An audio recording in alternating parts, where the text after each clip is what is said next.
Hello সবাইকে, আপনার নিশ্চয়ই ভালো আছেন। এখন হচ্ছে যাওয়ার সময় অলমোস্ট 7টা বাজে। তো এখনও সেই বাগানবাড়ি অ্যাডভেঞ্চার ক্যাম্পে। তো এখন এখানে সন্ধ্যার পর খুব সুন্দর লাইটিং, একটু পাওয়ার লাইটই দিছে প্রতিটা জায়গায়। এইভাবে মনে হয় যে দূর দূর পর্যন্ত ওনারা খুব সুন্দর করে লাইটিং করছে। বাট এই যে অভিজ্ঞতাটা, প্রচণ্ড গরম, পানির অভাব, ডাস্টবিন নাই, বসার জায়গা নাই,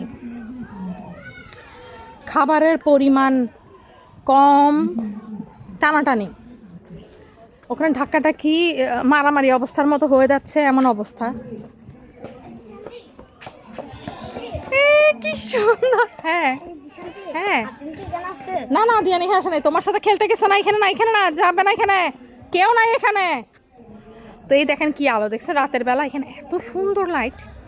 বাট আদারওয়াইজ পানির জায়গাগুলোকে খুব সুন্দর করে নিচে, যেহেতু ওই যে লেকের মতো ওনারা প্রাকৃতিকভাবে বানাইছে, প্রতিটা জায়গায় ওনারা মাছ ধরার ব্যবস্থা রাখছে। হ্যাঁ, তো এই তো বাগানবাড়ি অ্যাডভেঞ্চার ক্যাম্প। যারা আসবেন চলে আসবেন, বুকিং দিলেই ভালো। খাবারটা আমরা যখন আসি তখন খাবারটাও পাইছি, দুপুরের খাবার, বিকেলের নাস্তা, এই আর কি। রাখি তাহলে, খোদা হাফেজ।